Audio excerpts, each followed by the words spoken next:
Okay, so we have here we're talking about the Suprema and Infinity, the symbols plus and minus infinity. The first note that I have here is to make sure you read page 28 in Ross because it has a brief discussion which I am not covering here. Okay, it basically says that the symbols are not real numbers and gives an ordering on those symbols. Um, So let's go ahead and get started. So we do have some key definitions here. We're basically going to let a set, the supremum of a set that's not bounded above, be defined as plus infinity, and the infimum of a set that is not bounded below to be defined as minus infinity. And this is assuming that our set is non-empty.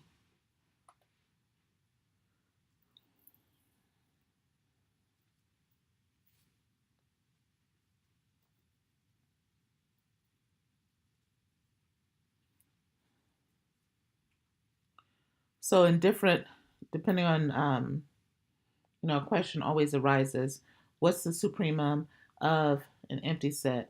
What's the infimum of an empty set? And the answer depends on what you're trying to do. For our course, we'll only be working with the supremum and infimum of non-empty sets. So that's why we're only defining the supremum and infimum of non-empty sets. Okay.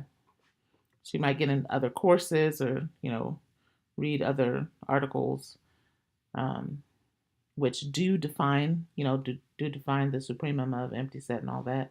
But we're not going to do that here because we don't need to.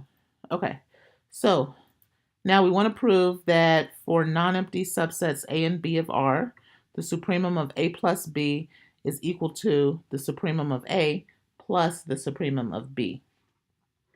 And now we can break it down into two cases. One is that A and B are both bounded above. And the second case is that not A and B are bounded above. In other words, A is not bounded above, or B is not bounded above, or both. Okay? But we can assume that A is not bounded above, and then repeat the proof because you have the same proof if B is not bounded above. Okay? So what we want to do is say if A is not bounded above, according to our definition, that means that the supremum of A is plus infinity. So all we need to do is show that A plus B is not bounded above. Then the supremum of A plus B will be plus infinity, and we'll have plus infinity equals plus infinity plus the supremum of B, which is plus infinity. Okay. So first what we're going to do is we're going to show that the supremum of A plus B is less than or equal to the supremum of A plus the supremum of B. And how do we do that? Take an element in A plus B and show it's less than or equal to the supremum of A plus the supremum of B. Every element in A plus B is of the form little a plus little b, and then little a, being in A, is less than or equal to the supremum of A. Little b, belonging to B, implies little b is less than or equal to the supremum of B.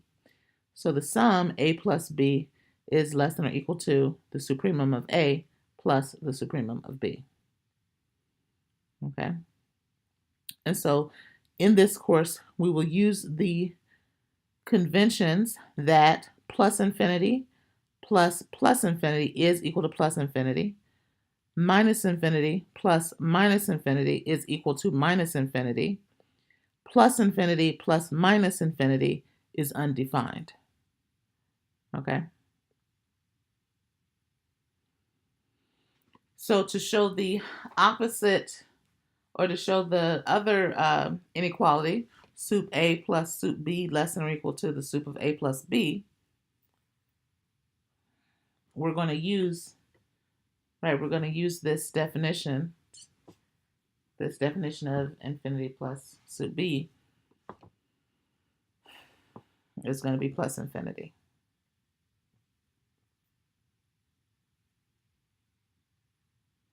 Okay, so here we are wrapping up the fact that the supremum of A plus B is less than or equal to the supremum of A plus the supremum of B.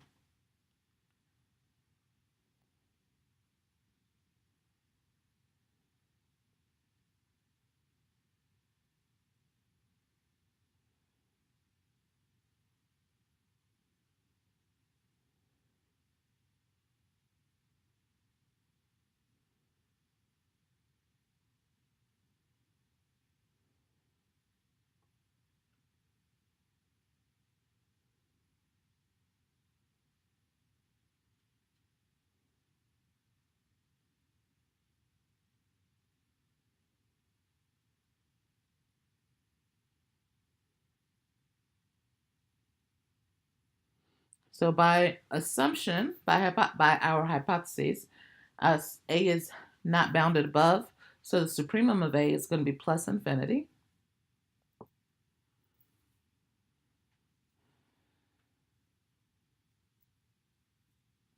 So in order to prove that this inequality holds,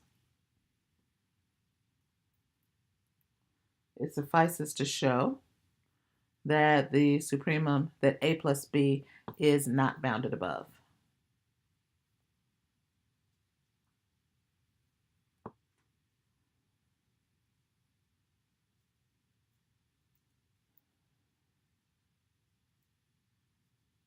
And we can prove A plus B is not bounded above by doing a proof by contradiction.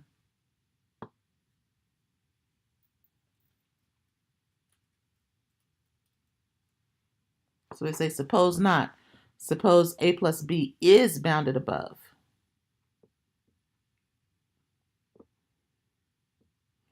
Then, what does it mean to be bounded above? That means there exists an upper bound for the set. So there exists some real number such that every point in A plus B is less than or equal to that upper bound, right? So we've got an upper bound, we're calling it M.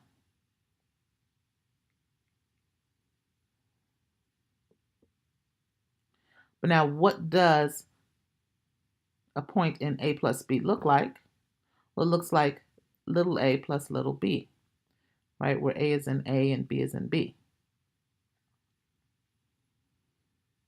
So what we're saying, another way to say that is that for all A and for all B and B, A plus B is less than or equal to M. But now we know that B, our set B, is non-empty. So we can choose an element in B. We'll call it B prime. And our sentence now reduces to, for all A in A plus B prime is less than 30. Thank you. A plus B prime is less than or equal to M. 30. Thank you. Right? But if A plus B prime is less than or equal to M for all A in A, that means that A is less than or equal to M minus B prime for all A in A, which is essentially saying that M minus B prime is an upper bound for our set A. But remember, we made the assumption, right? We're assuming that A is not bounded above. So we get a contradiction.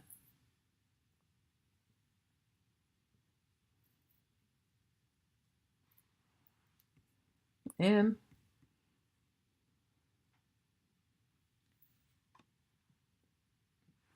so we say it must be the case that A plus B is also not bounded above.